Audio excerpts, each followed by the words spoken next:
Oui, bonsoir à vous. Vous l'avez dit cette semaine dans la chronique USA. On s'intéresse au métier de designer avec Sacha Lakic. Il est le coup de crayon derrière la Venturi Fétiche, la première voiture de sport électrique, ou encore le fameux canapé Bubble de la marque française Roche-Beaubois. Sacha Lakic se fait connaître à ses débuts pour ses modèles de moto.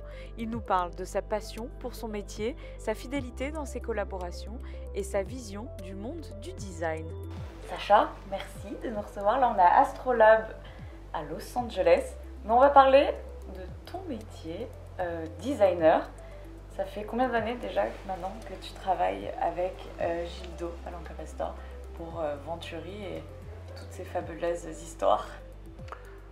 Ça va faire bientôt, oui, 25 ans. 25 ans, puisqu'on on a démarré notre collaboration lorsque Gildo a repris la marque Venturi. Et donc ça s'est passé en 2000. Donc 2001, on a dessiné ensemble le premier véhicule. Et ensuite, on a fait à la suite énormément de projets très intéressants qui étaient à la fois des concept cars, des véhicules un peu ludiques qui préfiguraient un peu notre vision de l'automobile de sport française. On est passé à l'électrique, on a fait des véhicules expérimentaux comme Astrolabe, Eclectic, Antarctica, qui étaient destinés à évoluer dans des conditions extrêmes en Antarctique. Voilà, donc c'est vraiment un travail extrêmement passionnant, prenant, avec les ingénieurs de Venturi, avec Gildo et ses visions, parce qu'il a beaucoup de visions. Donc, pour pouvoir suivre. Justement, comment est-ce que toi tu définirais le rôle d'un designer? Voilà, quel est le métier de designer en fait? Alors, c'est sujet à l'interprétation. Donc chaque designer a un peu sa signature, sa vision de la chose. Moi, ma vision du design, c'est d'appliquer vraiment dans les strictes règles de l'art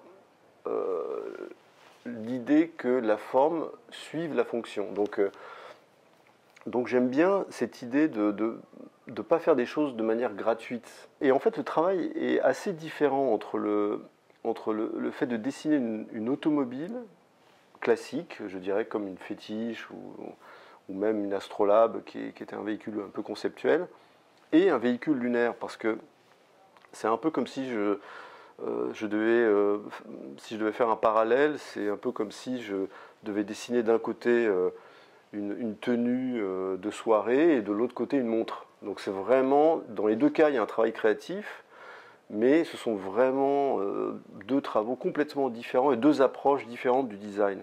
Et toi, ton processus de création, j'imagine forcément que c'est très variable, mais est-ce qu'il y a des rituels et est-ce qu'il y a vraiment un mode d'emploi, on peut dire, voilà, du designer, de comment est-ce qu'il va se mettre corps et âme dans son projet?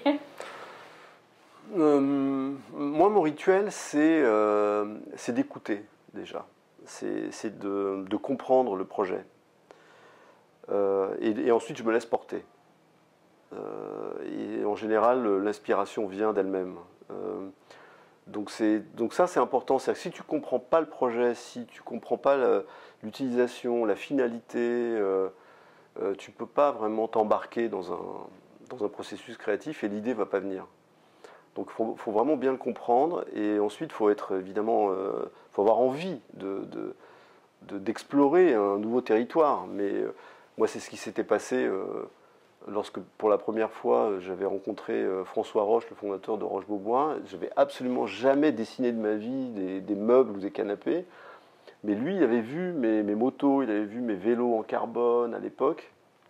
Et il m'avait dit, Sacha, tu devrais essayer de faire des meubles. Et en fait, je ne sais pas pourquoi, ça a provoqué un déclic chez moi. Et je me suis embarqué dans le truc, dans l'aventure. Et ça fait pareil, maintenant 20 ans que je travaille avec Roche-Beaubois. Donc mais ça illustre bien, en fait,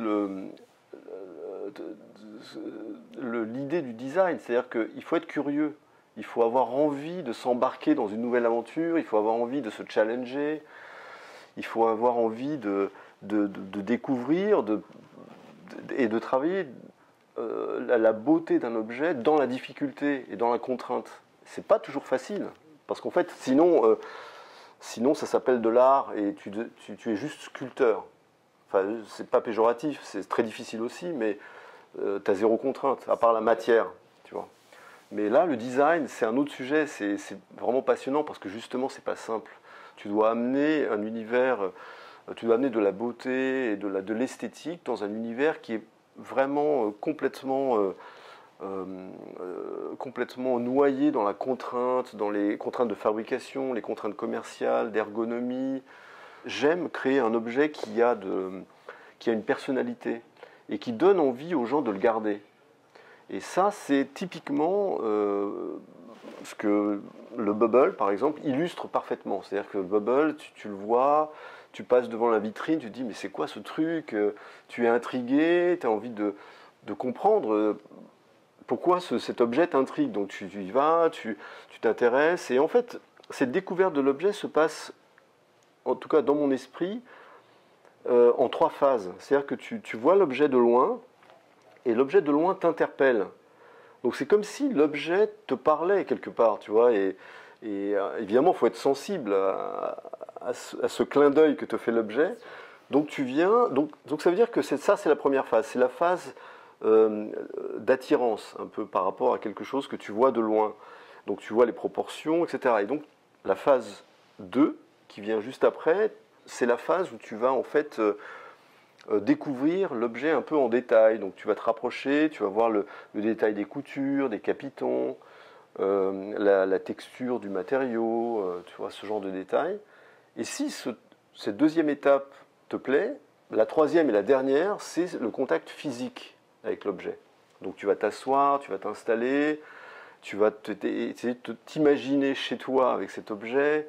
Et si ça marche aussi, si tu as vraiment cette sensibilité lors de cette troisième étape, eh bien c'est voilà, il n'y a pas vraiment besoin, le vendeur n'a même pas besoin de te vendre l'objet.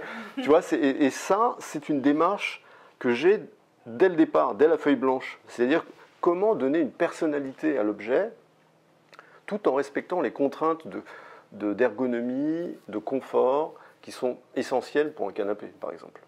Et alors là, on va parler de flex, autre univers, mais énormément de contraintes, j'imagine, forcément. C'est au début, voilà, quand Gildo te propose de faire partie de cette aventure flex, cette aventure lunaire, voilà, comment on se plonge dans un rover, parce que même si on a l'habitude de créer des voitures, on a l'habitude de créer des motos qui font des records de vitesse, ça c'est pas rien non plus. Là, on est dans une autre dimension, là, c'est...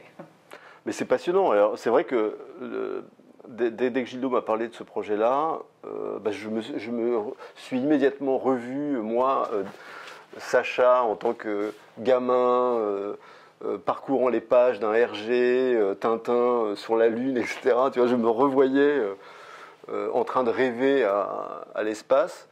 Et c'est vrai que ça renvoie à tout un tas d'imaginaires. Et moi, je m'embarque dans l'imaginaire très vite, en un rien de temps, quoi. Donc, c'est un peu ce qui fait la beauté de ce métier.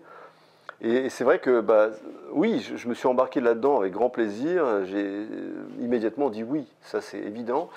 Et si je devais faire un parallèle, parce que c'est vrai que, comme tu le dis, évidemment, il y a presque aucun rapport entre un canapé et un flex qui va aller sur la Lune ou une fétiche.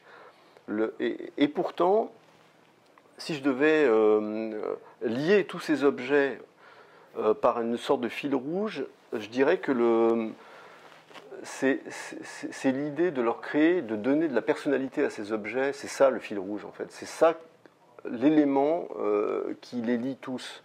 C'est-à-dire créer un objet qui a une personnalité qui le rend attachant, tu vois, qui lui donne un regard, tu vois. Donc typiquement sur tous les véhicules qui sont liés à l'espace, ils ont un visage, sont un peu comme des robots sympathiques. Donc tu vois, j'ai travaillé énormément le design des feux, des caméras, les placer au bon endroit pour que ce soit à la fois fonctionnel et en même temps qu'ils aient cette personnalité.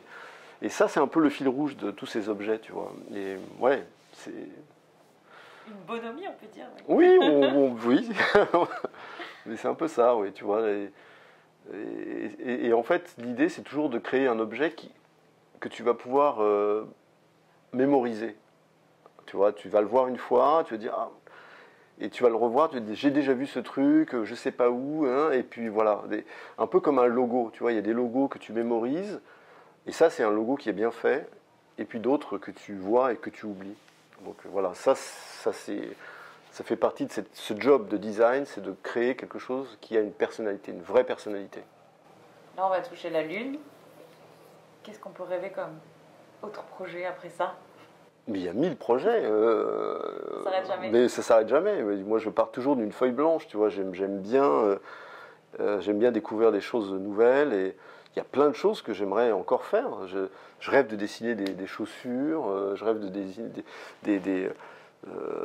bon, les montres, c'est un vieux rêve, mais qu'on va bientôt faire ensemble également avec Gildo, sur un autre projet. Voilà, donc oui, je suis